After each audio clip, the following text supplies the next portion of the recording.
Thank you, Mr. Chairman, and thank you so much for being before us today.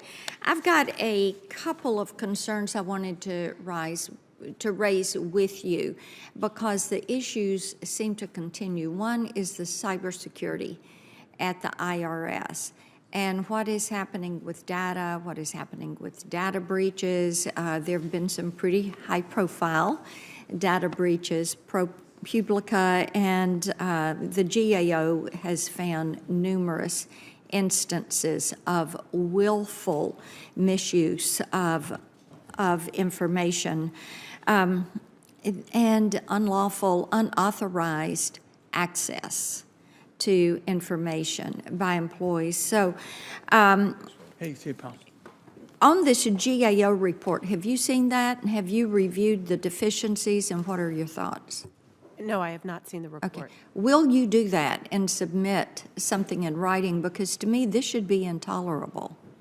I appreciate you raising this. I want a huge priority of the office to be, if I'm confirmed, is making sure the American public understands that the IRS is putting them first and is safeguarding their information. This is a very, very important issue, and if I'm confirmed, I look forward to getting See, more I think it's astounding to people that they have to submit this information to the IRS. They're required to do this. And then they find out that there are these data breaches, and each one, it is like, why can't these people get this right?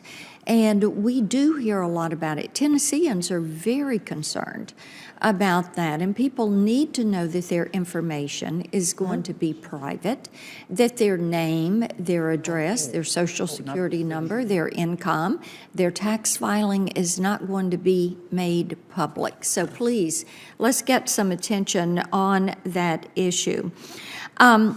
I want to talk with you about Commissioner Werfel.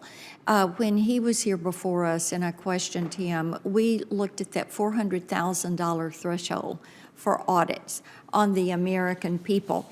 And he kind of waffled around a little bit on giving me an answer on exactly what that meant. Was that going to be net income? Was it going to be gross income?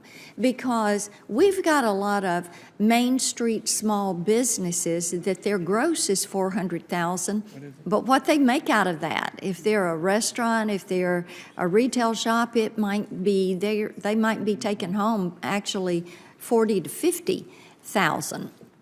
And he used a term that was total positive income. Well, that meant the gross. So you've got, this is something that seems to be aimed squarely at the middle class and at the independent small business owner.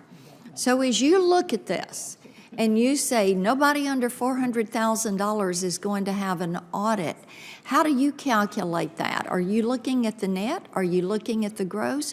Or are you going to use this new made-up term of total positive income?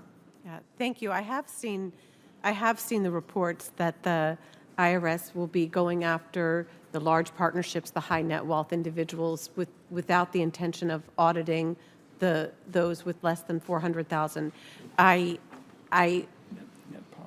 If I'm confirmed, I look forward to understanding what they mean by that term, and I share your concern that it's something that the IRS needs to be transparent about so that everyone understands what is meant. Well, and when the administration did this, what were they talking about? They were talking about high earners. But now, just as we had predicted, it seems to be pointed squarely at the mom and pops and at the small businesses. So Tennesseans want to know where that is, where it's going to land. Is it your total taxable income? Is it going to be that gross? How are you going to address this? Because they are really quite concerned about what they see as picking winners and losers at the IRS. They're concerned about people being targeted for their political or their religious positions, things that have happened in the recent past at the IRS. So we'll be watching that closely. Thank you, Mr. Chairman. I thank my colleague. Let me just kind of follow up real briefly on this point of the net positive income. Haven't talked to Mr. Werfel in the past. What I believe he's talking about is the example where a hedge fund manager can't offset their income with losses. But we'll continue this conversation. I look forward to it. And Mr. Chairman, on that point,